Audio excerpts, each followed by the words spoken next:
2015년 봄 로스앤젤레스 넷플릭스 본사 최상층 회의실. 일본입니다. 무조건 일본이에요. 넷플릭스 최고 경영자 제임스 하트피드가 주먹으로 테이블을 쳤다. 그의 눈빛은 확신으로 가득했다. 애니메이션 강국이고 수십 년의 콘텐츠 제작 노하우를 가지고 있고, 게다가 1억 2천만 인구를 가진 그러한 일본만 잡으면 아시아 전체가 우리 거가 되는 겁니다. 수석 전략가 사라 통슨이 태블릿을 들어보였다. 최고 경영자님, 한국도 고려해봐야 하지 않을까요? K-팝이 꽤 떠오르고 있고. 한국? 하트필드가 비웃듯 코웃음을 쳤다. 인구 5천만 밖에 안 되는 일본의 절반도 안 되는 나라 한국이라고? 사라, 우리는 게임을 하러 온 게 아니야. 전쟁을 하러 온 거라고. 한국은 일본이 혹시 실패하면 그때 생각해보는 걸로 합시다. 아시아 담당 부사장 히로시 다나카가 자신있게 말했다. 정말로 현명한 판단이십니다. 일본 애니메이션은 검증된 세계 상품입니다. 나루토, 원피스, 드래곤볼, 이것들이면 충분합니다. 회의는 그렇게 끝났다. 한국은 회의로 맨 아래 2순위 대한시장이라는 항목에 겨우 한 줄 기록됐다. 2016년 넷플릭스 일본 법인 설립 1주년 파티. 하트필드는 도쿄 로폰기에스의 고급 레스토랑에서 샴페인잔을 높이 들었다. 일본 파트너 여러분, 우리가 함께 만들 미래에 건배! 하지만 일본 제작사 대표 사토 켄지의 표정은 어딘가 어색했다. 하트필드 씨, 저희가 제안드렸던 오리지널 애니메이션 건인데요. 사실 저희 회사 사정이... 무슨 문제라도? 하트필드가 미간을 찌푸렸다. 저희의 A급 프로젝트는 이미 후지 TV와 계약이 되어 있어서요. 넷플릭스에게는 이 작품을 제안드리고 싶은데 사토가 조심스럽게 기획서를 내밀었다. 콘텐츠 총괄 마크 레빈슨이 기획서를 훑어보더니 하트필드에게 눈빛을 보냈다. 이건 B급도 아니고 C급이다 라는 무언의 신호였다. 한편 서울 강남의 작은 제작사 사무실에서는 한국 지사장으로 발령받은 에밀리 박이 한숨을 쉬며 전화를 받고 있었다. 네, 하트필드 최고 경영자님. 네? 예산이 일본의 10분의 1이라고요? 아, 네, 알겠습니다. 그래도 최선을 다해보겠습니다.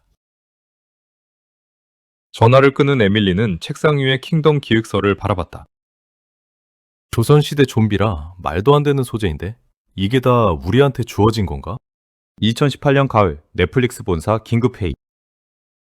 일본에서 또 실패했습니다. 사라 톰슨이 보고서를 던지듯 테이블에 놓았다. 3년간 투자한 일본 오리지널 15편 중 12편이 시청률 목표치 미달입니다. 일본 제작사들이 우리에게 준 건 전부 그들이 원하지 않는 쓰레기들이었어요. 하트필드의 얼굴이 붉어졌다.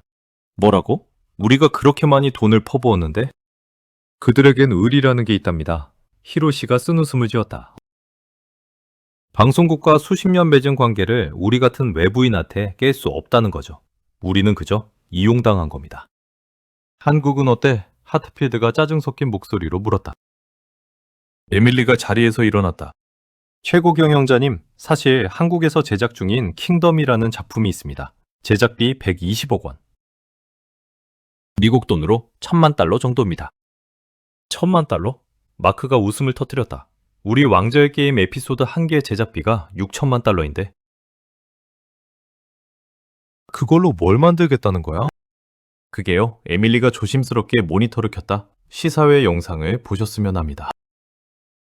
화면에 조선시대 궁궐이 펼쳐졌다. 그리고 좀비들이 달려왔다.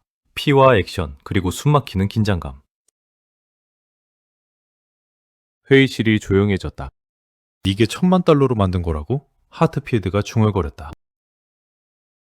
2019년 1월 25일 킹덤 공개 이틀 후. 최고 경영자님, 큰일 났습니다.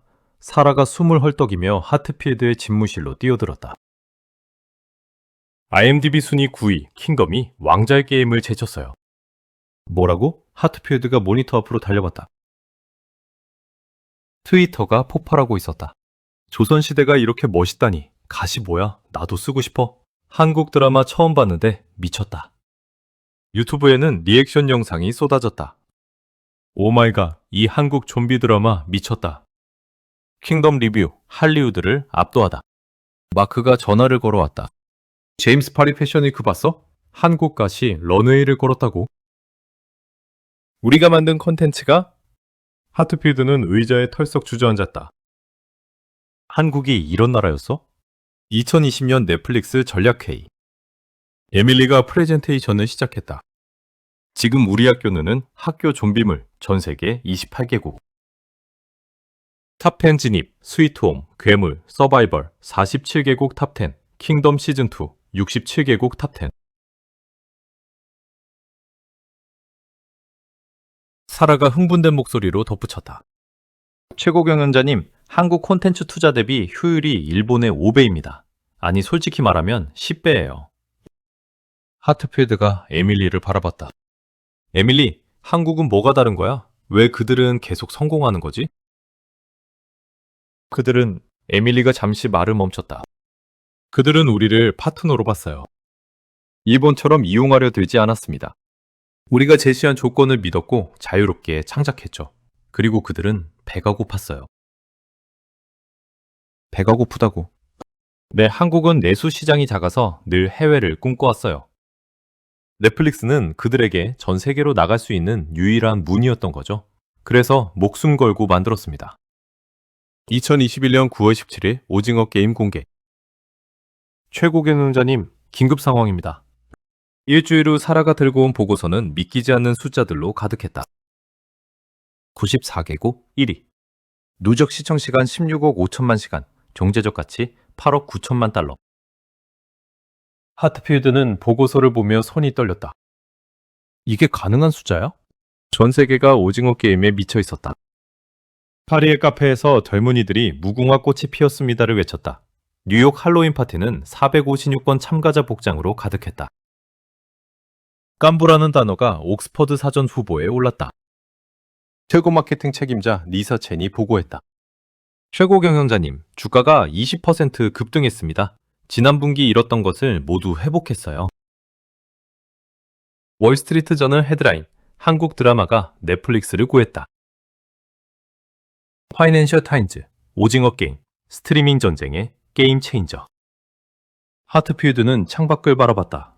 로스앤젤레스 거리에도 오징어 게임 포스터가 보였다. 내가 한국을 2순위로 뒀다고. 그는 자신의 오만함이 부끄러워졌다. 2022년 초 하트필드는 서울로 향하는 비행기에 몸을 실었다.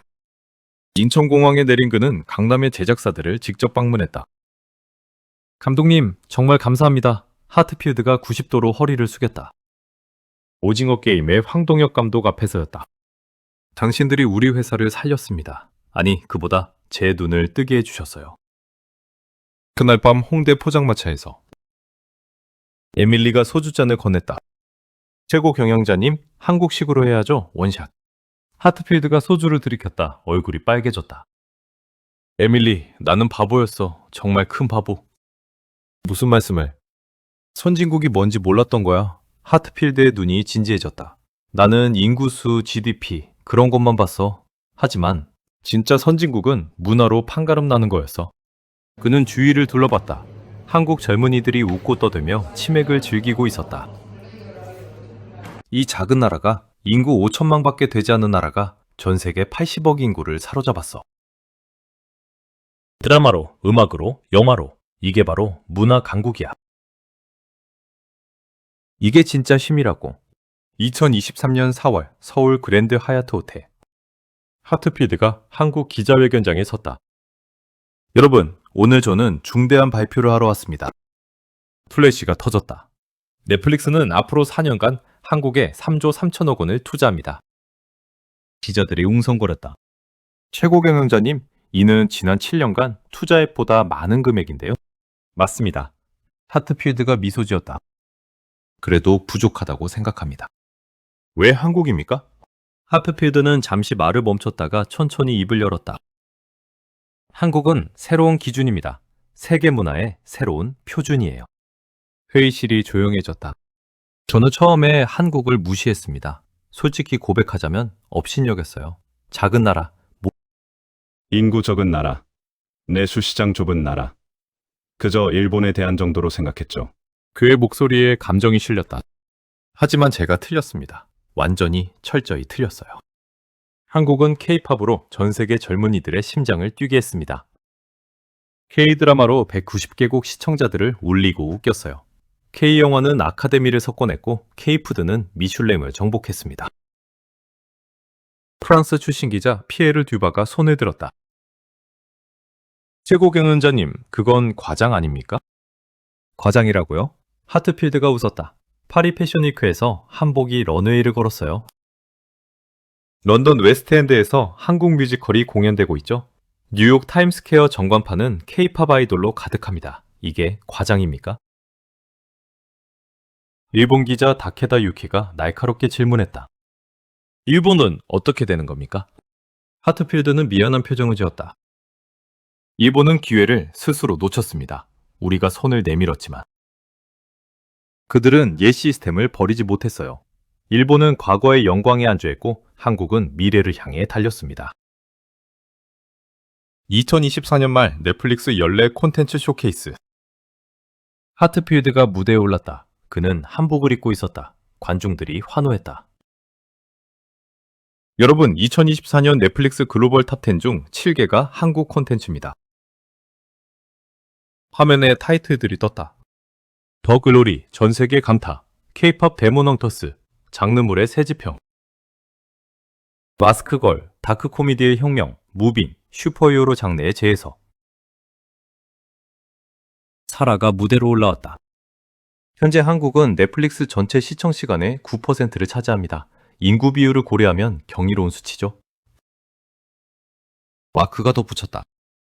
한국 콘텐츠의 평균 시청 완료율은 87%입니다. 글로벌 평균 64%를 압도적으로 넘어섭니다. 히로시가 무대에 올라 고개를 숙였다. 제가 일본을 믿었던 것은 실수였습니다. 저는 일본계 미국인으로서 일본 문화를 사랑하지만 비즈니스에서는 냉정해야 했어요. 한국은 열려 있었고 일본은 닫혀 있었습니다. 2025년 봄 서울 코엑스에서는 넷플릭스 코리아 페스티벌이 열렸다. 전 세계에서 5만 명의 팬들이 모였다. 브라질에서 온 카를로스, 한국 드라마가 제 인생을 바꿨어요. 포르투갈어 자막으로 보다가 이제는 한국어를 배우고 있습니다. 이집트에서 온 파티마, 한국 문화는 보편적이에요. 가족, 사랑, 정의, 모두가 공감할 수 있는 이야기들이죠. 독일에서 온 한스, 한국은 기술 강국이면서 동시에 감성 강국입니다. 이 조합이 무적이에요. 하트필드가 메인 무대에 섰다. 여러분, 저에게 한국은 더 이상 비즈니스 파트너가 아닙니다. 그가 심호흡을 했다. 한국은 저의 선생님입니다. 박수가 터졌다. 한국은 제게 가르쳐줬어요. 진정한 강국은 분사력이나 점재력만으로 되는 게 아니라는 것을, 진정한 힘은 사람들의 마음을 움직이는 것, 그것이 바로 문화라는 것을요. 그의 눈에 눈물이 맺혔다. 저는 한국을 무시했습니다. 하지만 한국은 말이 아닌 작품으로 증명했어요. 킹덤으로, 오징어 게임으로. 그리고 수백 개의 놀라운 콘텐츠로 말이죠. 오늘 저는 선언합니다. 한국은 세계 문화의 중심입니다. K-드라마, K-무비, K-팝, K-푸드. K라는 글자 하나가 이제는 품질의 보증이 됐어요. 관중들이 일어나 환호했다. 한국은 증명했습니다. 선진국의 새로운 정의를 작은 영토도 적은 인구도 문제가 아니라는 것을, 창의성과 열정, 그리고 도전 정신만 있다면 전 세계를 정복할 수 있다는 것을요. 2025년 여름 하트필드의 집무실. 에밀리가 새로운 보고서를 가져왔다. 최고 경영자님, 한국 투자 효과 분석 나왔습니다. 이거죠. 한국 콘텐츠로 인한 신규 가입자 연간 2,800만 명. 한국 콘텐츠 관련 매출 연간 47억 달러. 브랜드 가치 상승 320억 달러. 하트필드가 창밖을 바라봤다. 사라. 네, 최고 경영자님. 10년 전 회의실 기억나? 네. 내가 한국을 2순위라고 했을 때 말이야. 기억합니다. 하트필드가 쓸쓸히 웃었다. 내가 틀렸어. 한국은 2순위가 아니었어. 한국은 처음부터 1순위가 되었어야 했어. 그는 책상 위에 태극기 미니어처를 들어올렸다. 이 작은 나라가 세계를 바꿨어. 문화로, 그리고 나 같은 오만한 사람의 눈도 뜨게 해줬지. 그는 벽에 걸린 액자를 바라봤다. 오징어 게임 포스터였다. 한국, 고맙습니다. 당신들은 저에게, 그리고 세계에게 증명했어요. 진정한 힘은 총과 탱크가 아니라 이야기와 음악, 그리고 감동이라는 것을. 에밀리가 조용히 말했다. 최고 경영자님, 한국 제작자들이 감사 인사를 전하래요. 넷플릭스가 그들에게 세계라는 무대를 선물했다고. 하트필드가 고개를 저었다. 아니야, 에밀리. 우리가 준 게 아니야. 그들이 그 무대를 스스로 만들었어. 우리는 그저 문을 열어줬을 뿐이지. 그는 서울 방향을 바라봤다. 그리고 그 문 너머에는 새로운 세계가 있었어. 한국이 만든 문화가 지배하는 아름다운 세계가. 문화는 국경을 넘고 언어를 초월하며 마음을 정복한다. 한국은 그것을 증명했다. 제임스 하트필드, 넷플릭스 최고 경영자.